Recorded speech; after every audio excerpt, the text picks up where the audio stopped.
Chapter 10 Inference with Two Populations. Hari ini intinya kita mau belajar membandingkan min yang ada pada dua populasi.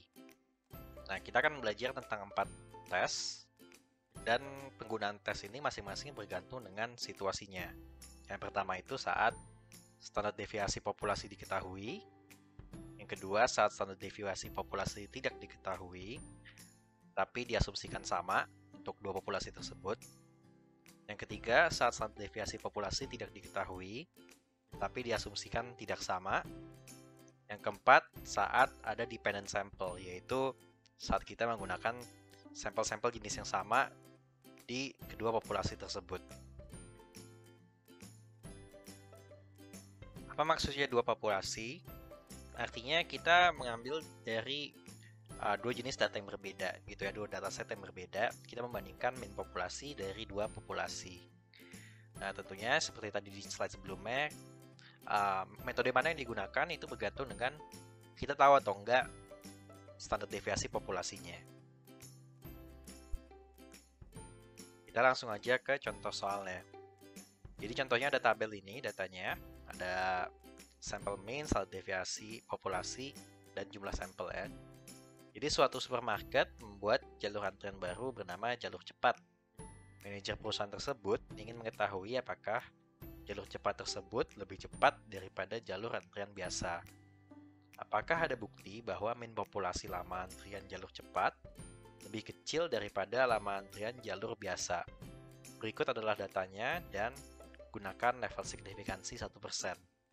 Jadi datanya ada yang di atas ini ya. Jadi lebih kecil maksudnya berarti lama antriannya itu lebih cepat ya. Jadi kita ingin membuktikan apakah jalur cepat ini memang beneran lebih cepat atau ternyata sebenarnya nggak beda jauh dengan yang biasa. Jadi kita pengen lihat apakah min populasi yang cepat memang lebih cepat atau lebih kecil daripada yang biasa.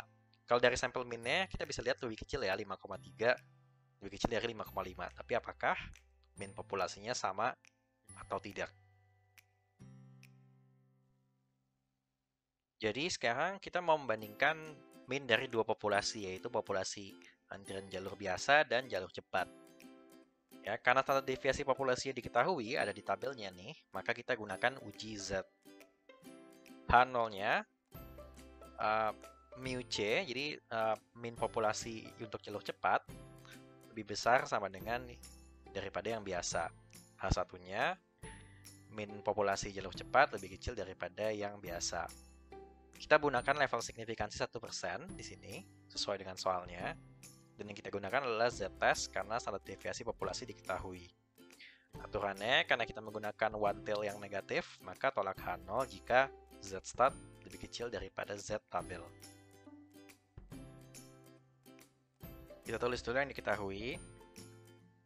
Sampel min jalur biasa 5,5, sampel min jalur cepat 5,3, standar deviasi populasi jalur biasa 0,4, standar deviasi populasi jalur cepat 0,3, sampel size jalur biasa 50, dan sampel size jalur cepat 100.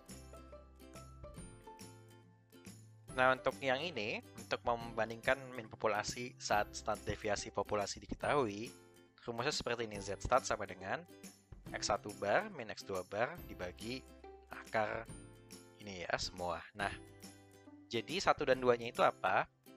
Harus konsisten dengan yang H0 di atas ya. H0 tadi C lebih kecil, C lebih besar sama dengan yang B, atau enggak H1-nya C lebih kecil dari B. Jadi yang kiri itu yang 1, yang kanan itu yang 2. Jadi kita konsisten.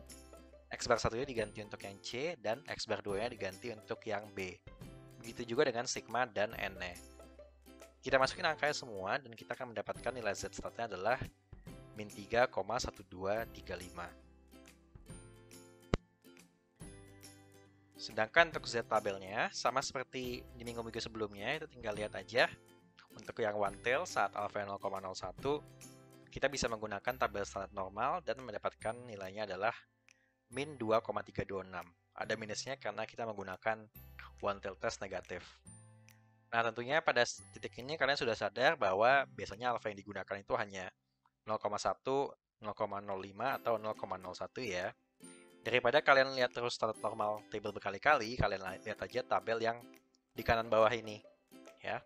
Kalian gunakan aja tabel yang di sini. Dan kita tahu di sini kalau one tail yang lebih kecil dari ya berdasarkan hal satunya untuk alfanya 0,001, nilai Z tabelnya adalah minus 2,326. Jadi kita udah dapat nilai Z startnya dan Z tabelnya. Jadi keputusannya karena Z start lebih kecil daripada Z tabel ya, lebih negatif, maka kita tolak H0. Kesimpulannya, untuk tes dengan level signifikansi 1%, ada cukup bukti untuk menyimpulkan bahwa antrian jalur cepat lebih cepat secara signifikan daripada jalur biasa. Oke, saatnya exercise dulu.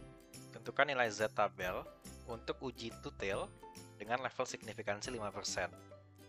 A 1,645, B 1,960, C minus 1,645, atau D 2,576. Silahkan pikirkan jawabannya dan pause video ini sekarang.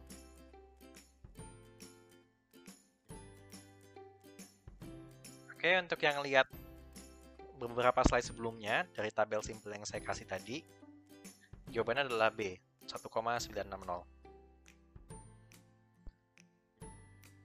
Oke, silahkan ke video selanjutnya.